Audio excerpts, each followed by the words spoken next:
नमस्कार. इंजिनिअर एक ट्रेडर या यूट्यूब चॅनलमध्ये आपलं स्वागत आहे. तर आपण निफ्टीच्या काही लेवल्स बघूया. 11 मार्च म्हणजेच मंगळवारसाठी निफ्टीच्या काही लेवल आणि ग्लोबल मार्केटमध्ये काय घडलं आहे ते पण बघूया. तर बघूया, आपली जी गिफ्ट निफ्टीचं फ्युचर आहे ते जवळपास 19 पॉईंटनं पडलं आहे मार्केट बंद झाल्यानंतर. आणि जो आपल्या अमेरिकेचा डाव जो फ्युचर इंडेक्स आहे तो जवळपास 1.05% इंडेक्स कोसळला आहे. तर यावरून दिसतं की आपलं मार्केट रात्री कोसळू शकते. US इंडेक्स जवळपास 1.05% कोसळला आहे. तर जो फ्रेंच इंडेक्स आहे म्हणजेच लंडन स्टॉक एक्सचेंज ते सुद्धा जवळपास 0.70% कोसळला आहे. त्यानंतर डॅक्स जर्मनीचा इंडेक्ससुद्धा जवळपास 1.5% कोसळला आहे. त्यानंतर बघूया आपण जी ब्रेंट क्रूड ऑइल आहे ते आज जवळपास 0.50च्या आसपास वाढले होते. परत व्हॉलॅटिलिटी वाढलेली होती त्यामध्ये. गोल्ड जवळपास 86,000च्या आसपास स्टेबल आहे. डॉलर इंडेक्स अमेरिकेचा जो डॉलर इंडेक्स आहे तो जवळपास दररोज आपल्याला खाली पडायला म्हणजेच कोसळताना दिसतोय. त्याचे कोसळण्याचे कारण आहेत US जो आलेला आहे जॉब डाटा, त्यांना एक्सपेक्टेड होता 4% आणि तो 1% जवळपास 4.1% आलेला आहे. त्यानंतर जो डॉलर इंडेक्स आहे ते म्हणजे जवळपास 2025मध्ये जवळपास जो अमेरिकेमध्ये 2008चा जो क्रिसिस आला होता त्यानंतर पहिल्यांदाच एका महिन्यात डॉलर इंडेक्स जवळपास 4%ने कोसळला आहे. 2008 नंतर ही जी घटना आहे डॉलर इंडेक्स 4%ने जवळपास एका महिन्यात पडला आहे. हे पण एक महत्त्वाचं कारण आहे. त्यानंतर आपला जो US INR आहे तो जवळपास डॉलर इंडेक्स पडतानासुद्धा आपला रुपया वाढतोय. जवळपास आज आपला रुपया 0.52च्या आसपास वाढला आहे. आपला जो आपला रुपया आहे 52 वीक आहे 97.95च्या आसपास आहे. तो जवळपास 0.50%ने वाढला तर तो आपला हाय टच करेल. त्यानंतर अमेरिकेची 10 इयर बॉन्ड यील्ड बघूया आपण.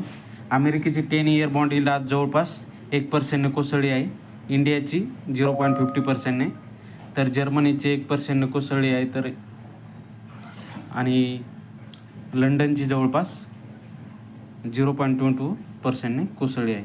त्यानंतर अमेरिकेचा जो आपला नासडॅक इंडेक्स आहे म्हणजे शुक्रवारी अमेरिकेचा डाव जो इंडेक्स आणि नासडॅक इंडेक्स पण जेव्हा मार्केट ओपन झाले होते त्यावेळेस कोसळले होते. बट मार्केट जेव्हा क्लोजिंग देता वेळेस नासडॅक इंडेक्ससुद्धा 0.70%ने वाढून बंद झाला आहे. नासडॅक इंडेक्स हा अमेरिकेचे जे टेक्नॉलॉजीचे शेअर आहेत त्यामध्ये झालेली कोसळण आणि उछाल याचा निर्देशांक दाखवतो. त्यानंतर बघूया आपण निफ्टीच्या काही लेवल्स बघूया. निफ्टीमध्ये 11 मार्च म्हणजेच मंगळवार रोजी काय होईल ते बघूया आपण.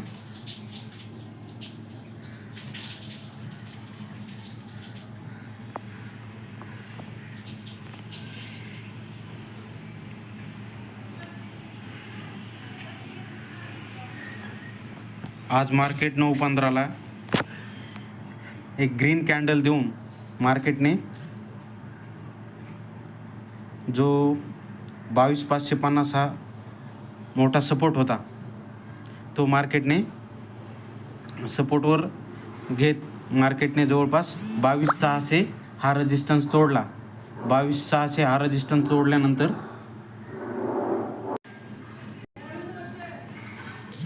9:15ला ओपन झाल्यानंतर मार्केटने जवळपास आज 22,600 हा रेजिस्टन्स जो होता तो मार्केटने ब्रेक केला आणि मार्केटने जवळपास आज 22,676च्या आसपासचा हाय लावला.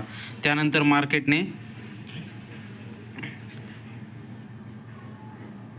22,676च्या आसपास एक डोजी कॅन्डल बनवून मार्केटने खालच्या साईडला मूव द्यायला सुरुवात केली.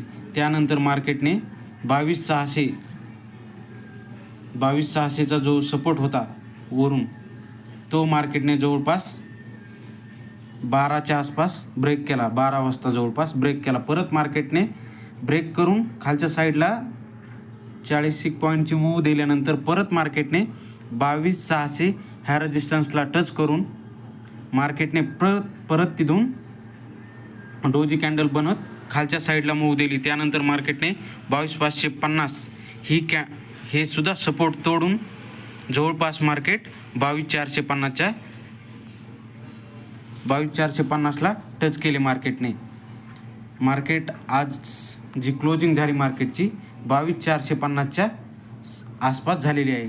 तर मार्केटसाठी आपल्याला उद्याचे काही सपोर्ट आणि रेजिस्टन्स बघूया.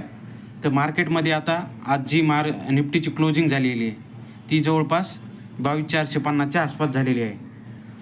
आता ग्लोबली जे आपण मार्केट बघतोय सध्या टेरिफचा वार सुरू आहे, टेरिफचा ट्रेड. त्यामुळं अमेरिकेमध्ये जवळपास 5 सेशनमध्ये जवळपास डाव जो इंडेक्स आहे तो जवळपास 2,000 अंकांनी कोसळला आहे. तर यावरून दिसते की आपल्या मार्केटमध्ये सुद्धा येत्या काळात काही कोसळण म्हणजेच निफ्टीमध्ये अजून पडण्याची शक्यता आहे. तर आज आपली जी क्लोजिंग झालेली आहे 22,450च्या आसपास झालेली आहे. तर उद्याचे सपोर्ट आणि रेजिस्टन्स बघूया. मेन सपोर्ट आपल्याला जो आजचा 22,450 हा जवळपास निफ्टीने ब्रेक केलेला आहे, तो आज ॲज अ रेजिस्टन्स म्हणून काम करेल. बट क्लोजिंग ही 22,450च्या खालीच दिलेली आहे निफ्टीने. त्यामुळे 22,450 हा ॲज अ रेजिस्टन्स म्हणून काम करेल. त्यामुळे आता आपण सपोर्ट नंबर 1 धरूया.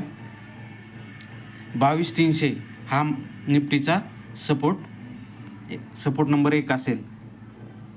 जर आज US मध्ये म्हणजेच डाव जोन्स जर ग्रीन कलरमध्ये म्हणजेच चांगल्या अंकांनी किंवा ग्रीन कलरमध्ये बंद झाला तर उद्या 22,300 हा सपोर्ट तुटण्याची शक्यता खूप कमी आहे. पण आज जर डाव जो इंडेक्स जर कोसळला तर उद्या 22,300 हा सपोर्ट तुटण्याची शक्यता जास्त आहे. त्यानंतर 22,300 हा सपोर्ट 1 झाला. त्यानंतर काही कारणास्तव जर 22,300 हा सपोर्ट तुटला निफ्टीचा तर त्यानंतरचा 22,100 हा सपोर्ट नंबर 2 राहील. त्यानंतर रेजिस्टन्स बघूया. निफ्टीमध्ये रेजिस्टन्स नंबर 1 राहील निफ्टीसाठी 22,550 आणि रेजिस्टन्स नंबर 2 राहील 22,600. काही कारणास्तव जर निफ्टीमध्ये वरच्या साईडला मूव आली तर त्यानंतर रेजिस्टन्स नंबर निफ्टीसाठी 3 राहील 22,800. सध्या काय 22,800 येण्याची शक्यता काही दिसत नाही. ग्लोबली आपण जे इव्हेंट बघताय टेरिफचे वार दिसत आहेत त्यामुळं काही दिसत नाही आहे. बघूया. चालतंय मित्रांनो, व्हिडिओ आवडला असल्यास सबस्क्राईब आणि लाईक करा.